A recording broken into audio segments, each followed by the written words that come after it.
Hi YouTube, my name's Stephanie and my partner is a collector, which makes me a collector by proxy.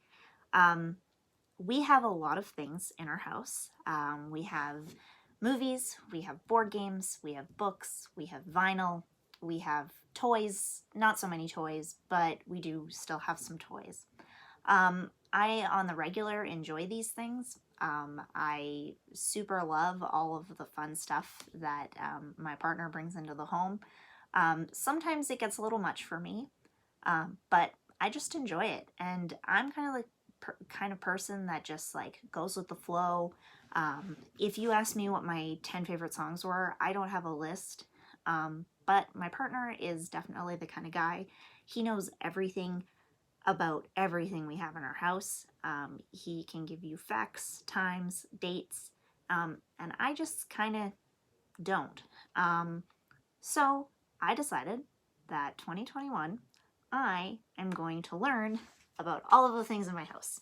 And I thought it would be fun to start a YouTube channel and share what I'm learning and kind of do reviews and experiences from somebody who isn't really into all of this stuff but still enjoys it.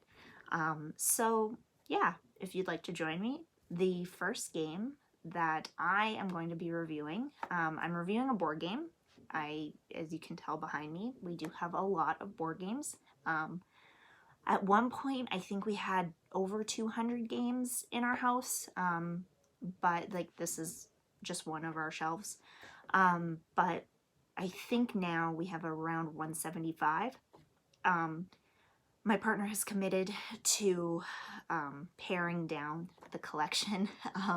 We're really kind of curating it now to games that we want in our house, not just games that look fun or are rare.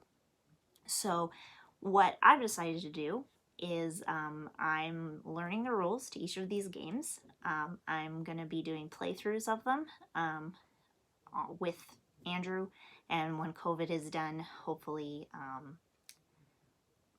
other people. Hopefully we have other people that can come over and play them too, because not all of these games are two-player games. But the one game that we did play that is two-player, we played it actually just a couple hours ago, and it's the first one I'm going to review today, is Infinite City. So Infinite City, it is a pretty fun game. It's a tile placement game. Kind of like Carcassonne, if you've ever played that before. That's why we have this game, because it was recommended to us because of how much we love Carcassonne. If I'm saying Carcassonne wrong, I'm pretty sure that's how you pronounce it. We say Carcassonne, and I'm 100% sure that's wrong. That's just what we call it. I'm pretty sure it's called Carcassonne. But we're not talking about that game. I love that game so much. But today we played Infinite City. Infinite City is, I'm just looking at the full game right now that I have on my desk. It's a pretty fun game. It wasn't my favorite. The draw to games like this, to tile placement games, is they are usually pretty simple. The scoring is easy. Literally, you're just placing tiles, so anybody can play. But I feel like this game, if you're comparing it to something like Carcassonne, just doesn't make the cut. The rules are super small. Like in the game, it's just these are the rules. So that was super nice when learning how to play the game. It doesn't fully explain everything. I did have to watch like a playthrough of it on YouTube when I was trying to figure out how to play it, just to answer some questions that I had in terms of like scoring and like when you are supposed to put down your tiles and the rules around the tiles. The big difference between this game and Carcassonne, Carcassonne, you're building a city and you're scoring based on well, like the land that you place your meeples on. This game, you're actually building, I guess, a city, It really doesn't feel like you're building anything, and you're following the rules on these tiles. So basically, you play a tile, you listen to the tile, you kind of, what's the word?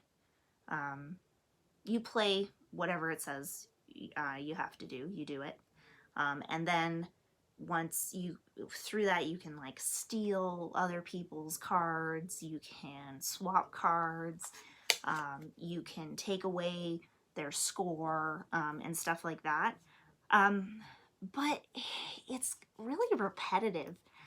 There's not a lot of variety in the cards that I saw anyway while we were playing it. And there's not the feeling of actually doing something, you know? The reason I like Carcassonne so much is because you can build, you're building something and you're placing your dudes and they're like guarding your little castle or your road. In this one, you're just putting like pretty boring colored, here, I'll find them, really boring colored sticks on these cards that, I mean, they have pictures on them, but there's no connection. It feels really random. And with the way you play, you just follow what the card says. So it's hard to have a strategy because the cards are pulled at random. You shuffle the deck and you pull it, and so it's hard to kind of, you know, I guess you can mess with the other player based on like swapping cards or stealing their cards, but you can't really make a plan, you know? You can't really go, they're playing here, so I'm going to play this tile here. It's kind of, just didn't work for me.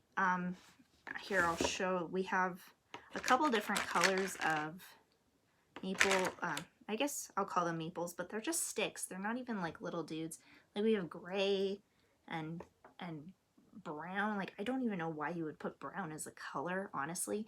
Board games that do brown as a color are just like, there's like 100 different colors. Why would you pick brown? I don't know. And then there's also blue and red and green and yellow.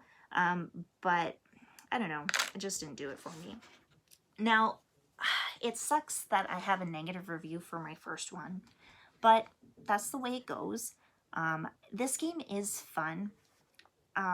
It's easy, so someone who doesn't really know a lot about board games can pick this up very easily. It would be a great game as like a warm-up game if you're having a game night. And a lot of people would find this fun. I'm not a huge fan of card games, and this really just felt like a card game. It didn't feel like a tile placement game. I think that was the biggest thing. And the resolving is kind of like, kind of boring. But that's all I got. Some fun facts about this game. It's actually out of print. I was looking on eBay because we are not going to be keeping this game for our collection. It was decided we are going to be a bit more picky. It's a fun game, but we're going to try and sell it. You know, I think we bought the game for like 30 bucks. If you look on eBay, some people are selling it for like $200 Canadian plus shipping. I didn't look at the previously sold listings for this, which is a good, cool collector thing that I learned, is that when you're selling or looking at buying games, if you actually want to know their value, go to what they actually sold as, not what they're listed as. But they're listed. I think I found 3 that were listed. I didn't really look too much, but it's $100, $200. I think we're gonna like maybe post it for 60 bucks because it is out of print and it is a full set, and I think we've played this twice now.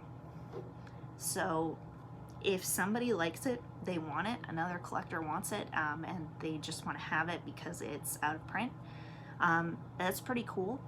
But I don't want it. I don't want it in my house. So we are going to get rid of it. That is my first review, Infinite City. Yeah, check it out. Check out some YouTube playthroughs, see if you like it, and maybe you can pick it up. Thanks so much for watching, and we'll see you next time. I'm going to be reviewing board games, books, vinyl, movies, and video games. Oh boy, am I going to be reviewing video games. Okay, thanks so much. Bye.